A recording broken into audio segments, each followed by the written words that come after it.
जय भोलेनाथ। भगतजनों, हमारे हिंदू धर्म में मासिक शिवरात्रि का विशेष महत्व है। यह व्रत हर महीने की कृष्ण पक्ष की चतुर्दशी तिथि को किया जाता है। ऐसी मान्यता है कि इस व्रत को करने वालों की सारी मनोकामनाएं पूर्ण होती हैं और उनके जो जीवन में बाधाएं चल रही होती हैं, उन सभी बाधाओं को भोलेनाथ दूर कर देते हैं। इस व्रत को करने वालों पर सदैव भगवान शिव का हाथ होता है। तो आइए अब आपको बताते हैं मासिक शिवरात्रि की व्रत विधि क्या है। इस व्रत में कौन सी कथा सुनी जाती है। कथा के पश्चात आरती का श्रवण करेंगे। तो आइए देर न करते हुए वीडियो को शुरू करते हैं। देखिए, मासिक शिवरात्रि वाले दिन सूर्योदय से पहले उठकर स्नान कर लीजिए। स्वच्छ वस्त्र धारण करके घर में या फिर किसी शिव मंदिर में जाकर भगवान शिव और उनके परिवार की पूजा कीजिए। सबसे पहले आप शिवलिंग का रुद्राभिषेक जल, घी, दूध, चीनी, शहद और दही आदि से करें। अब आप शिवलिंग पर बेलपत्र, धतूरा और श्रीफल चढ़ाएं। फिर भगवान शिव की धूप, दीप, फल और फूल से पूजा कीजिए।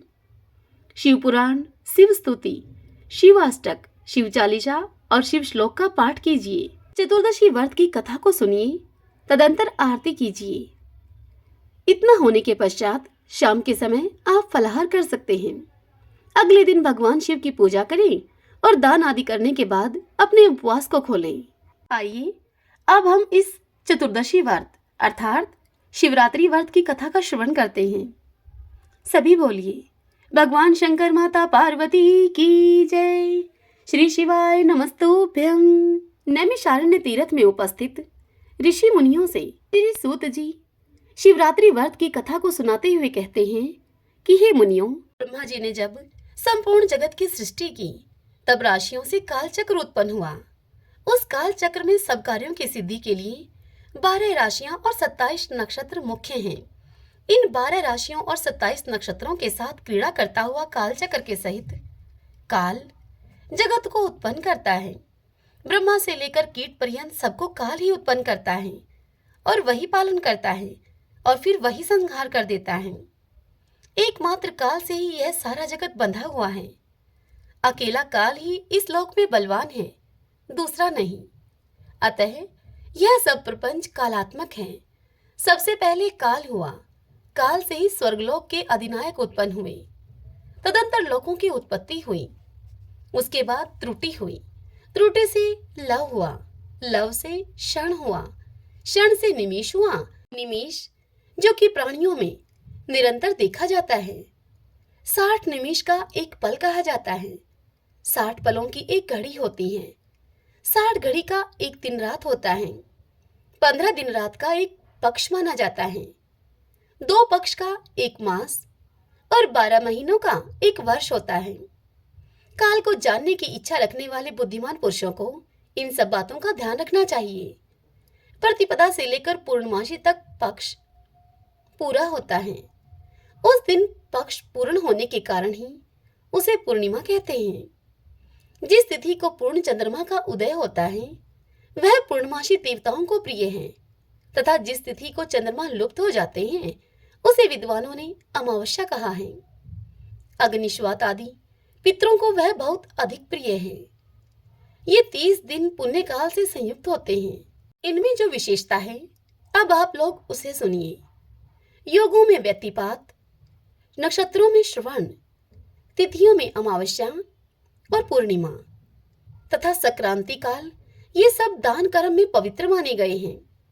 भगवान शंकर को अष्टमी प्रिय है, गणेश जी को चतुर्थी प्रिय है, नागराज को पंचमी प्रिय है, कुमार कार्तिकेय को षष्ठी प्रिय है, सूर्यदेव को सप्तमी प्रिय है, दुर्गा जी को नवमी प्रिय है, ब्रह्मा जी को दशमी प्रिय है, रुद्रदेव को एकादशी प्रिय है, भगवान विष्णु को द्वादशी प्रिय है, कामदेव को त्रयोदशी प्रिय है तथा भगवान शंकर को उनको तो चतुर्दशी विशेष प्रिय है। कृष्ण पक्ष में जो चतुर्दशी अर्धरात्रि व्यापनी हो उसमें सबको उपवास करना चाहिए। वह भगवान शिव का सायुज्य प्रदान करने वाली है। वही शिवरात्रि के नाम से विख्यात है। वह सभी पापों का नाश करने वाली है। हे मुनियों, शिवरात्रि के विषय में एक प्राचीन इतिहास का उदाहरण दिया जाता है। पूर्व काल में कोई विधवा ब्राह्मणी थी। जिसकी प्रकृति बड़ी ही चंचल थी। वह काम भोग में आसक्त रहा करती थी। अतः किसी कामी चांडाल के साथ उसका संबंध हो गया। उसके गर्भ से दुरात्मा चांडाल के एक पुत्र हुआ जिसका नाम दुःशह था। दुःशह बड़ा ही दुष्टात्मा था। वह सभी धर्मों के विपरीत ही आचरण करता था। महान पाप पूर्ण प्रयोगों के द्वारा वह सदा ही नए नए पाप प्रारंभ करता रहता था। वह जुआरी, शराबी, चोर, गुरु स्त्रीगामी, वधिक, दुष्टात्मा तथा उचित कर्म करने वाला था। एक दिन वह अधर्मी मन में कोई बुरी वृत्ति लेकर ही किसी शिवालय में गया। उस दिन शिवरात्रि थी। वह रात में भगवान शिव के पास उपवास पूर्वक रहा और वहां पास ही दैवात होती हुई शव शास्त्र की कथा सुनता रहा। वहां उसे लिंग स्वरूप भगवान शिव का दर्शन हुआ। दुष्ट होते हुए भी उसने एक रात व्रत किया और शिवरात्रि में जागता रहा। उसी शुभ कर्म के परिणाम से उसने पुण्य योनि प्राप्त करके बहुत वर्षों तक पुण्य आत्माओं के लोक में सुख भोग किया। तदंतर वह राजा चित्रांगद का पुत्र हुआ। उसमें राज राजेश्वरों के लक्षण थे।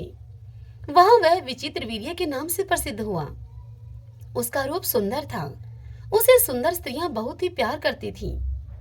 उसने बहुत बड़ा राज्य प्राप्त करके भी अपने मन में अहंकार नहीं आने दिया।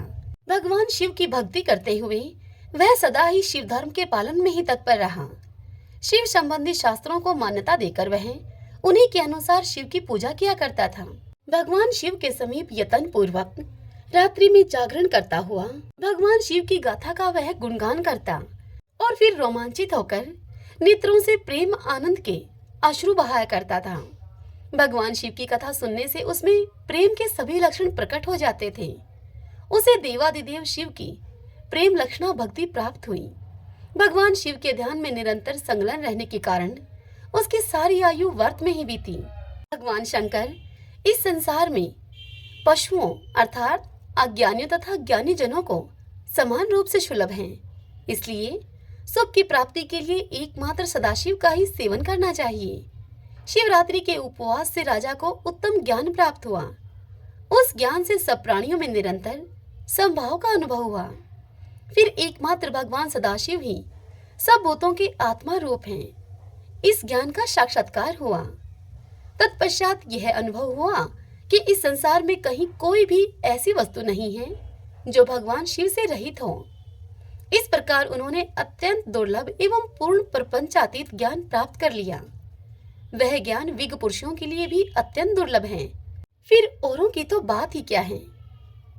राजा विचित्र वीर्य वह ज्ञान प्राप्त करके भगवान शिव के अत्यंत प्रिय भक्त हो गए। शिवरात्रि के उपवास से उन्होंने सायुज्य मुक्ति प्राप्त कर ली। उसी पुण्य के प्रभाव से उन्होंने शिवजी की लीला में योग देने के लिए शिवजी से ही दिव्य जन्म प्राप्त किया।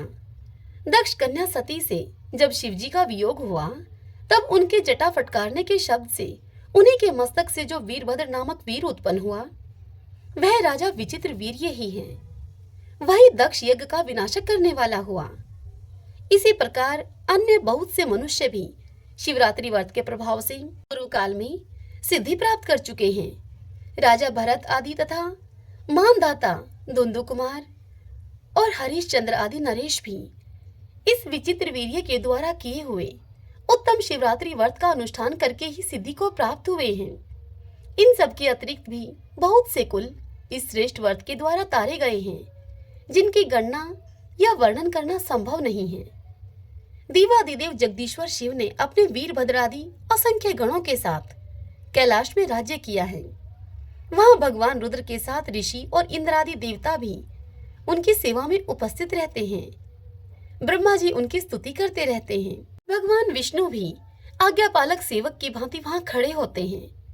इंद्र सब देवताओं के साथ सेवा धर्म का पालन करते हैं। चंद्रमा भगवान के मस्तक पर छत्र धारण करते हैं और वायुदेव चमर डुलाते हैं। साक्षात अग्निदेव ही सदा उनके रसोइया बने रहते हैं। स्वर्गवासी गंधर्व उनके दरबार में गीत गाते और उनकी स्तुति पाठ करते हैं। इस प्रकार भगवान महेश्वर कैलाश पर्वत पर अपने प्रतापी पुत्र गणेश और कार्तिकेय आदि के साथ तथा महारानी गिरिजा नंदिनी उमा के साथ महान पराक्रम का परिचय देते हुए राज्य करते हैं। ओम नमः शिवाय। श्री शिवाय नमस्तुभ्यम।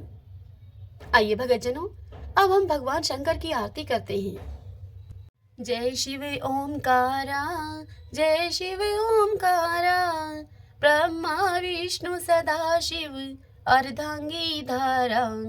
जय शिव ओमकारा, एकानन चतुरानन पंचानन राजे, प्रभु पंचानन राजे। हंसानन गरुड़ासन वृषवाहन साजे। जय शिव ओमकारा, दो भुज चार चतुर्भुज, दश भुज ते सोई, प्रभु दश भुज ते सोई। तीनों रूप निरखता, त्रिभुवन जन मोहे। जय शिव ओमकारा, अक्षमाला वनमाला, मुंडमाला धारी, मुंडमाला धारी। त्रिपुरारी कनसारी, करमाला धारी। जय शिव ओमकारा, श्वेतांबर पीतांबर बागंबर अंगे, प्रभु बागंबर अंगे। शनकादिक ब्रह्मादिक भूतादिक संगे।